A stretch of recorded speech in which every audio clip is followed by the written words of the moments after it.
Good morning. Today is February 5th, 2025. I'm Joe Terril, President of Terril & Company, Private Wealth Management in St. Louis, Missouri.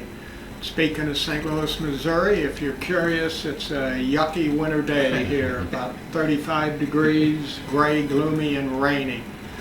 But we are here with another update on our thoughts on the economy, inflation, interest rates, and investments.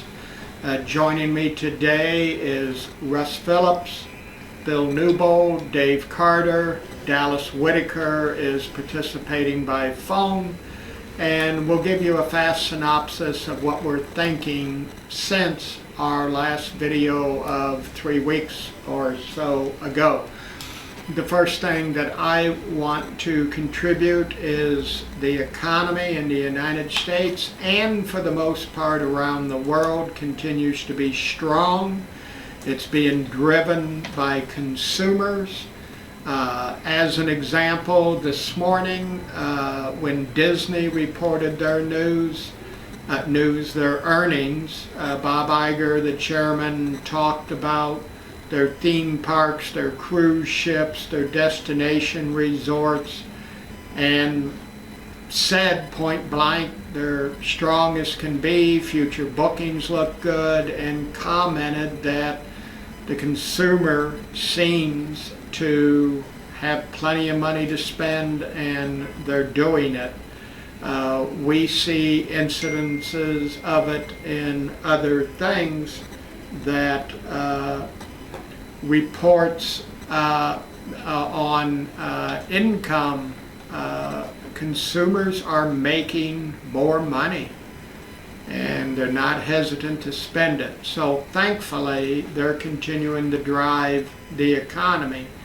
As they drive the economy, it will affect interest rates, investment markets, etc. But that's not the only thing that makes stocks go up or interest rates go up and down and inflation.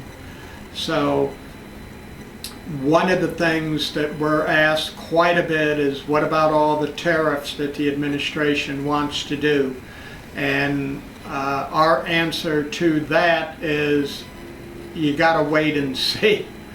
Anybody that, tariffs are on, tariffs are off, tariffs are being retaliation against what we're doing, have no clue what's ultimately going to end up happening.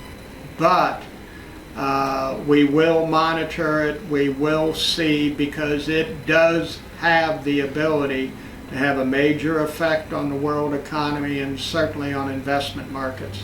But enough from me.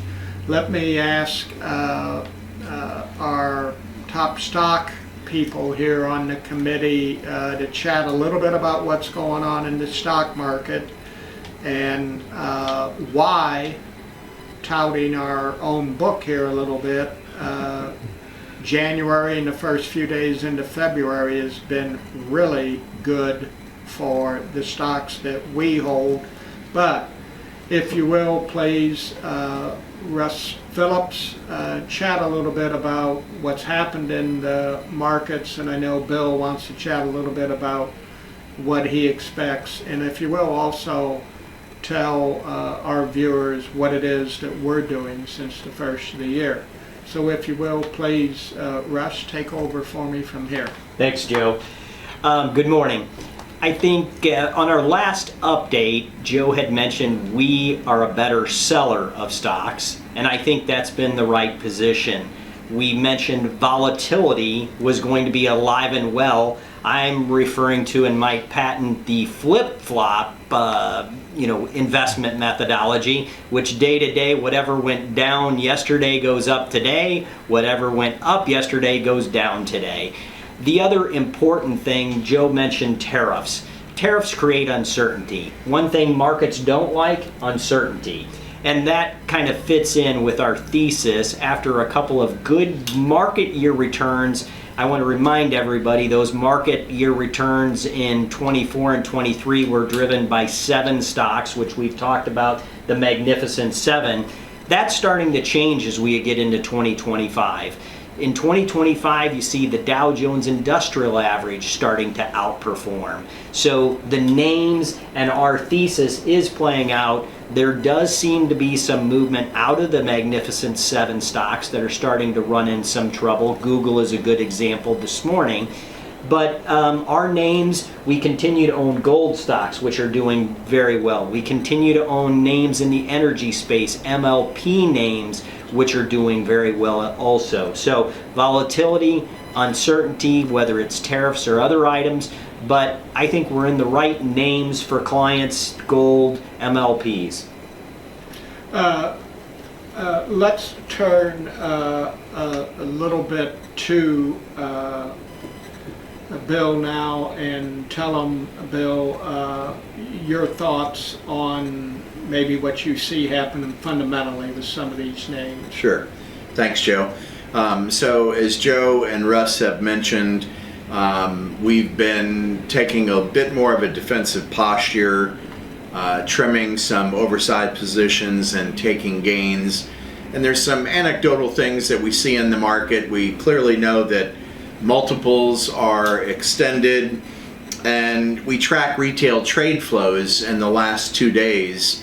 Those have set records, and typically retail buyers have a propensity to buy near market tops, and so we're a little bit cautious on that, and a lot of those flows are going into names like Nvidia, Tesla, and Apple, and we have a little bit of fear about where the market's at, because where is the incremental buyer?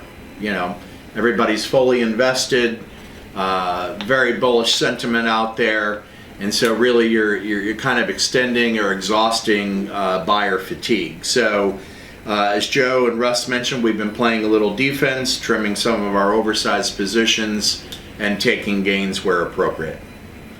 Bill, I thank you, and Russ, thank you. Let's turn here a little bit to our birthday boy today, Dave Carter. Dave, just tell us a little bit what's going on in fixed income and in the interest rate environment. Thank you, Joe. Well, the bond market remains, very strong, and demand for credit is very strong.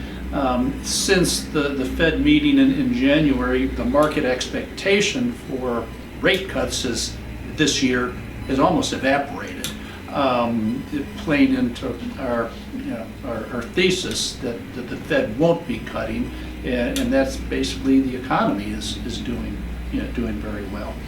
As saying that, what are we doing? We still focused on the reset bond market, where we can find 5.5% to a call with a coupon resetting higher. We like that structure. They're becoming harder and harder to find, but we're also noticing we're seeing some higher coupons in the new issue market, which look intriguing, that have the reset characteristics, and we're taking a hard look at those. So it's still a very guerrilla type of market for the fixed income. Each security is unique and different that we're taking a look at, and we're finding a little bit of value, but it's becoming harder. Thank you, Dave, and thanks to everyone. We are continuing to keep that fixed income portfolio very, very short. It's been the right place to be for the last 3 to 4 years. And interest rates, we still believe, are going to go higher, not lower, particularly the longer term rates. So we will be back in 2 to 3 weeks. Our thanks to Brian Curtis, who produces these videos for us. And thanks for everyone to tuning in. We'll see you in 2 to 3 weeks.